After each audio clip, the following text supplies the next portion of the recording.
मेरी बड़ी बहन का घर करीब था। मैं अक्सर उसके घर जाती थी।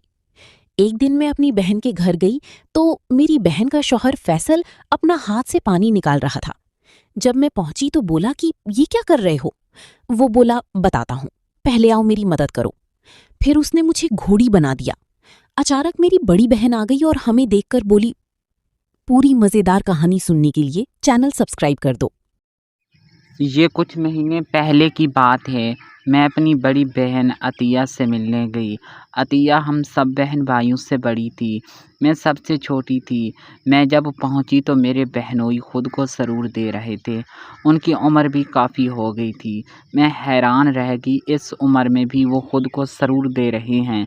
अचानक उनकी नज़र पड़ गई और बोला, नादिया हो?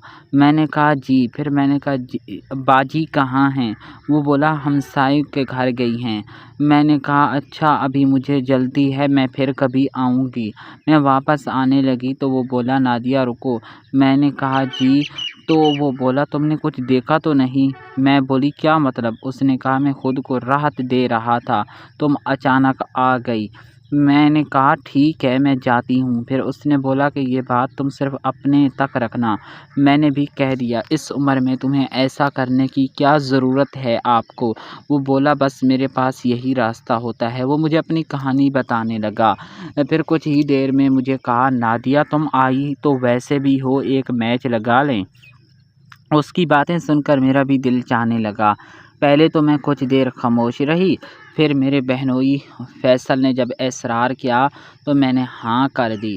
फैसला मुझसे भी काफ़ी बड़ा था। फिर मैच का आगाज़ हो गया। ये मेरी मेरी ज़िंदगी का वो मैच था कि मुझे सबसे ज़्यादा सरूर मिला। मैं हैरान रह गई कि इतना अच्छा मैच लगाते हैं। फिर काफ़ी हद तक हमारा मैच जारी रहा। फैसल तो आउट होने का नाम ही नहीं ले रहे थे। फिर मज़ीद कुछ देर गुज़रने के बाद मैं आउट हो गई। फैसल बोले, अभी सब्र करो, मैं मुकम्मल नहीं हुआ। मैंने कहा, आप लगे रहो। दिल में बोला, पता नहीं किसके हाथ आ गई हूँ मैं। इसके बाद भी काफ़ी वक्त तक फैसल का मैच जारी रहा। फिर जाकर फैसल आउट हुआ, साथ में मैं भी मुकम्मल हो गई। थोड़ी देर ठहर कर मुस्कुरा कर मुझे फैसल ने बोला, सुनाओ नादिया, कैसा लगा? मुझ में अब बोलने की हिम्मत ना रही। मैं बस हाथ से कह दिया, बहुत अच्छा। वो मुस्कुराने लगा। कुछ देर के बाद उठकर मैं घर आ गई क्योंकि मेरी बहन अतिया अभी तक ना आई थी। एक दिन तक मुझे इसी बात पर हैरानगी रही, इतनी उम्र होने के बाद भी फैसल इतना बड़ा मैच लगाते हैं। ये बात मेरी सोच से ही बाहर थी। खैर कुछ दिन गुजरने लगे तो बात पुरानी होने लगी। एक दिन मेरी सास और शौहर कहीं शादी पर गए हुए थे।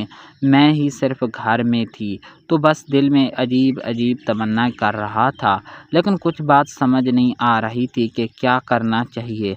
अचानक बेल की आवाज़ आई तो मैं देखने चली गई तो सामने फैसल खड़े थे। मैंने उनको देखकर सलाम किया और बोली, आप? फैसल ने कहा, मैं नहीं आ सकता क्या? मैंने कहा, नहीं नहीं, ऐसी कोई बात नहीं है। अतिया कहाँ है?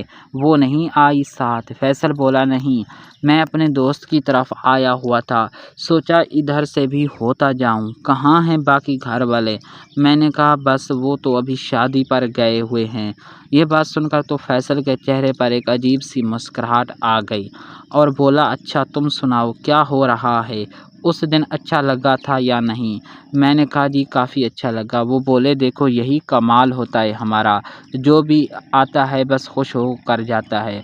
मैंने दिल में सोच लिया कि आज भी ये मैच के बगैर यहाँ से नहीं जाएगा। फिर कुछ देर के लिए खामोश हो गए दोनों। इसके बाद फैसल ने मुझे कहा, नादिया एक मैच तो हो जाए। मैं चुप रही। मेरी खामोशी को उसने ही मेरी हाँ समझ ली। फिर खुद ही मैच का आगाज़ कर दिया। मैंने